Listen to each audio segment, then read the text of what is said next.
Jail के अंदर से 200 करोड़ की वसूली, ये बात हैरान करने वाली। लेकिन रोहिणी जेल में बंद सुकेश चंद्रशेखर ने अलग अलग जगह से इतनी बड़ी रकम को जेल के अंदर बैठे देश दुनिया में घुमा दिया। स्पूफिंग की, लोगों से जबरन वसूली की, लेकिन जेल के अंदर रहकर उसके लिए यह सब कितना आसान कैसे था? क्या वसूली का यह रास्ता उसके लिए बनाया गया था? जेल में सुकेश चंद्रशेखर को पूरा बैरक कैसे मिल गया? जेल के अंदर से एक नहीं, दो नहीं, पूरे 200 करोड़ की उगाही का यह रैकेट आखिर कैसे चल रहा था और इसका पर्दाफाश कैसे हुआ, इस रिपोर्ट में देखिए।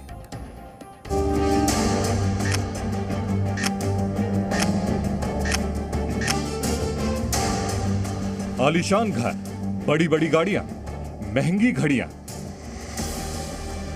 एक कैदी की करोड़ों की संपत्ति, जेल के अंदर से करोड़ों की वसूली।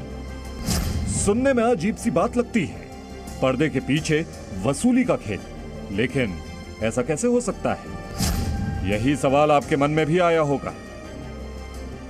लेकिन दिल्ली की रोहिणी जेल से 200 करोड़ रुपए की जबरन वसूली को अंजाम देने वाले सुकेश चंद्रशेखर के लिए यह पर्दे के पीछे वाला खेल था।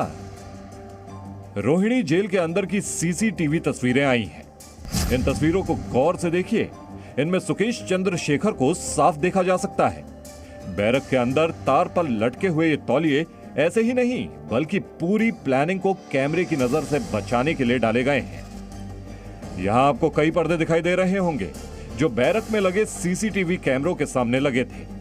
आरोपी सुकेश चंद्रशेखर इनके पीछे से वसूली को अंजाम देता था ताकि उसकी कोई भी गतिविधि कैमरे में रिकॉर्ड ना हो। दिल्ली पुलिस ने तिहाड़ जेल से सीसीटीवी का 5 टीबी डेटा लिया है। कैमरा फुटेज और पुलिस की जांच में पता चला कि सुकेश सीसीटीवी कैमरों को कांच की बोतलों और पर्दों से ढक देता था। लेकिन इन तस्वीरों में एक और कहानी छिपी है जिसका अंदाजा आप इन्हें देखकर भी नहीं लगा सकते। सीसीटीवी तस्वीरों में बैरक में सुकेश चंद्रशेखर अकेला दिखाई दे रहा है। दरअसल सुकेश चंद्रशेखर उस बैरक में अकेला रहता था जिसमें 35 से 40 कैदी रह सकते थे। सुकेश के पास 2 मोबाइल फोन थे जिनका इस्तेमाल वो वसूली के लिए करता था। सुकेश सीसीटीवी पर पर्दे डालकर जेल सुपरिटेंडेंट के कमरे में आता जाता था।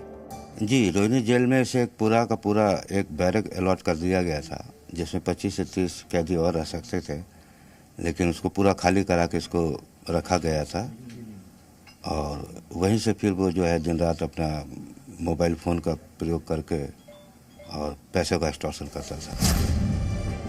जेल के अंदर एक कैदी को इतनी सुविधा मिलने से ही यह साफ है कि इस क्राइम सिंडिकेट में उसके साथ जेल के अधिकारी भी शामिल थे। बिना रोक टोक के वो जेल के अधिकारियों के साथ बैठता था। उसकी जबरन वसूली का काम आसानी से चलता रहे, इसके लिए जेल के अधिकारियों को भी बड़ा कमीशन दिया जाता था। रोहिणी जेल की जिस बैरक में सुकेश चंद्रशेखर बंद था, उसका इंचार्ज असिस्टेंट सुपरिटेंडेंट धर्म सिंह मीणा था। सुकेश चंद्रशेखर ने जेल में आते ही धर्म सिंह मीणा को पैसों का लालच देकर के अपने लिए अलग से कमरा, मोबाइल फोन और सीसीटीवी से बचने के लिए पर्दों का इंतजाम किया।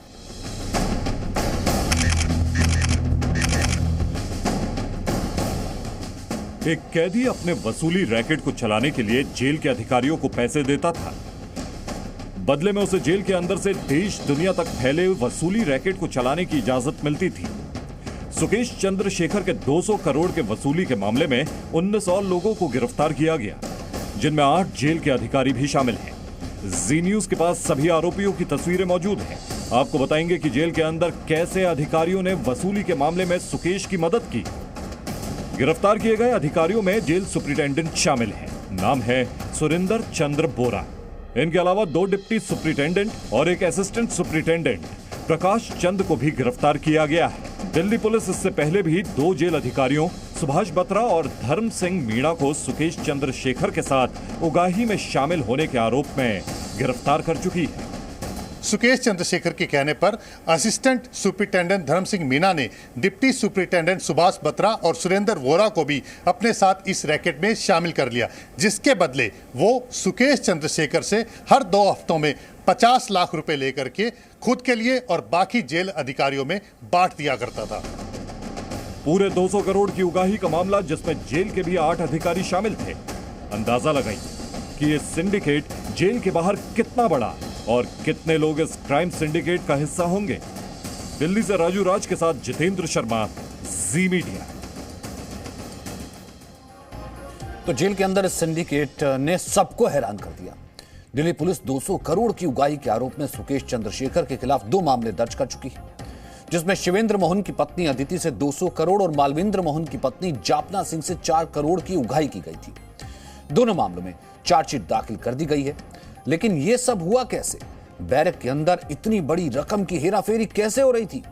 दिल्ली से की गई वसूली दुबई और हांगकांग तक कैसे पहुंच रही थी? जाहिर है इसके पीछे बड़ा सिंडिकेट था, जो सुकेश चंद्रशेखर के लिए यह सब आसान बना रहा था। लेकिन कैसे?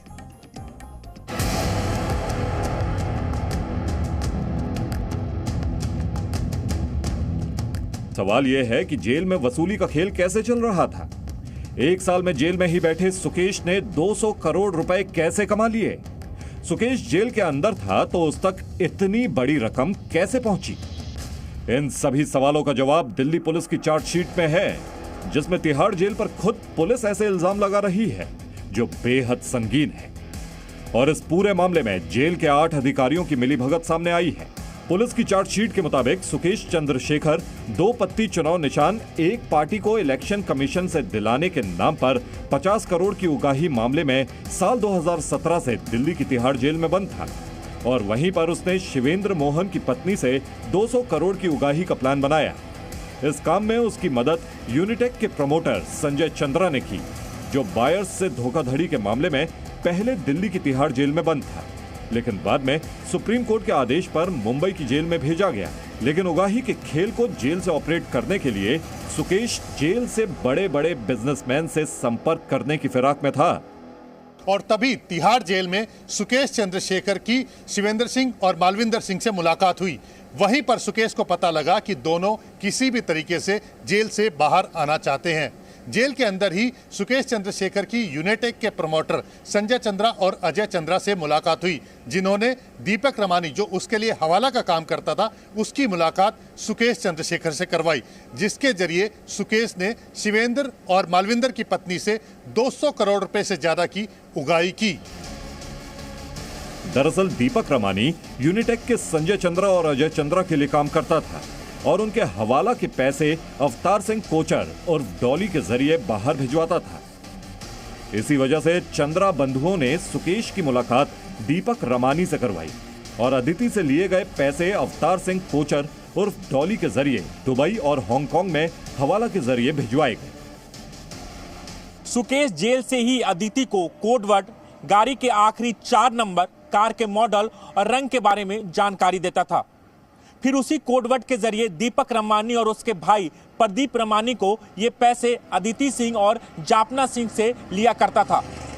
इन पैसों में ज्यादातर हवाला के होते थे और हवाला के जरिए इन पैसों को विदेश भेजा जाता था। लेकिन मोटी रकम यानी 2 हफ्तों में करीब 50 लाख रुपए जेल के असिस्टेंट सुपरिटेंडेंट धर्म सिंह मीना को दिए जाते थे, जो बाकी जेल स्टाफ में बांटे जाते थे। चार्जशीट के मुताबिक सुकेश के पास जेल में पूरे साल भर तक मोबाइल था।